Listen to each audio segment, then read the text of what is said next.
everybody, my name is Ariel Mickey, and I am a teacher intern at the Centennial School of Lehigh University. Just recently received my master's degree also from Lehigh University in special education, and I'm also an English educator and special educator, so I'm dually certified. Thank you so much for being here again, and I'm going to speak to you today about lived experience and what I've learned through my own personal journey of living through the experience. And I'm going to start, as any good English teacher would, with the definition of what lived experience is. Lived experience is one of those terms that has a different definition based on the person you ask. My definition is going to be very different from everyone else that has spoken today because it comes from my own personal story. And just like any good English teacher, I love stories that start with once upon a time. Once upon a time, my lived experience started at the tender age of 12. An age of uncertainty and change for most young people, but for me, it was a lot more than that. It was the age that I decided that life wasn't worth living anymore. Now, I want you to let that sink in for a moment. 12 years old is the start of 6th grade, and instead of being excited about what the prospect of middle school could bring, I had decided that I was done living altogether. My mother at the time was terrified, as any good mother would be. And the question of what would people think continued to come up at the large family gatherings. And that is a question that has helped to shape who I am as a person and as an educator. Now, my mother was a very smart woman. She was very open and very loving and very understanding. So she didn't bat an eye when my therapist suggested a partial hospitalization program, where I spent half days in therapy groups filled with others my age, and we found out that I would need to be pulled from school for a while. Instead of being angry or upset, she supported me and helped me to get the assistance that I needed when I needed it. When I wrote down my emotions as a way to deal with my inner demons, my mother did not ever ask the question of what would people think. And instead, she turned back to those who were horrified that I would put such words out into the world for all to see, and said 3 very simple words: stop, watch, and listen. The stop was meant to get others to remain quiet while I spun my tales of duress and darkness, and fantasy is still a way to help me escape from the horrors of a reality that at that time felt very real to me, and now today I just like to pick up a good book when I'm, need a minute. The watch meant to just watch me, watch what I did with what I was given, watch my choices and guide me where I needed it, but on a whole, step back and just let me live whatever truth that I needed to live in that moment. And the listen, which is arguably the most important, was to just hear me, hear my truth, listen to what I was saying and what I needed.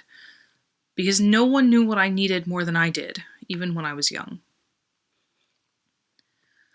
By the time I was 13, I was in recovery, thinking about what the world had in store for me again. I had stories to tell, and I really wanted so badly to go out there and tell them.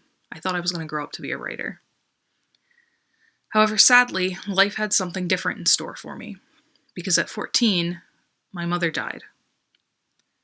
Suddenly and without warning, and never before had I needed the world to just stop, watch, and listen.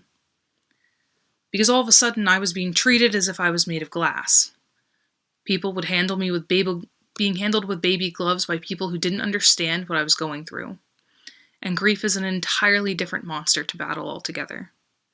It was during this time that I met the people that would end up ultimately changing my life.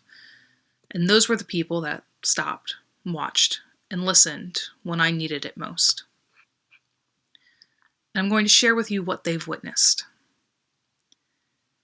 They watched me overcome grief and sorrow, emotional and mental abuse, watched me find my own voice, and watched me stand on my own 2 feet and get myself through high school, because at 16, I was a child who thought that I was grown enough to make my own decisions, and made some decisions that now as an educator, I look back on and go, ooh, I really needed an adult.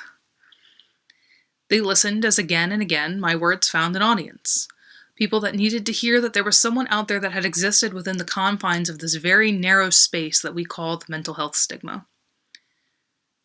And this person didn't just break the mold of that stigma, but destroyed it thoroughly and completely.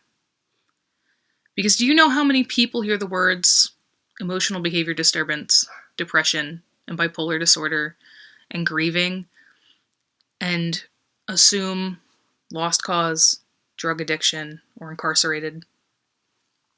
Do you know how many times I've heard the phrases, "I don't know how you did it," or "How did you not go down the wrong path?" As if these were viable options and not choices. Because once upon a time, someone stopped, watched, and listened. And it wasn't my family that I was going to at 16 years old when I thought I knew the way of the world. It was my teachers.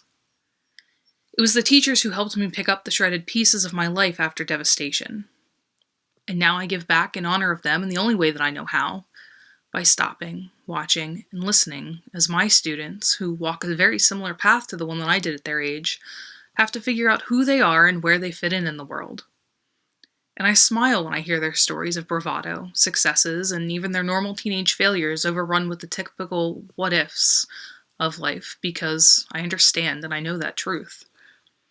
And just as the teachers before me did the best they could for me, I will do the best I can for my students, who fight that stigma every day, who rile so hard against the negative words spewed from misunderstandings, from the worry and the what-ifs of being labeled as less than for their own lived experiences, when the reality of their situation is that they are so much more than that can fit into words on a page, claiming a diagnosis and an educational placement. Our students are creators, thinkers, storytellers, problem solvers just trying to figure out the puzzle pieces of life. And if more people would just take a moment and stop, watch, and listen, they would be even more reassured that they're going to be more than all right. Because trauma does not define us, and we make our own definitions as we weave the tale of the story that is our life and our own choices and our consequences. And once upon a time, my family worried so much about what others would think about the child who was labeled as so many other things except for human. But here I am, and I know what people think. People think that I went to college for 7 long years chasing a dream that did not start out this way. People think that I'm an educator, a storyteller, and now a master of my craft. And I will never stop educating, guiding, and giving back to the next generations who just need someone to stop, watch, and listen. Thank you very much.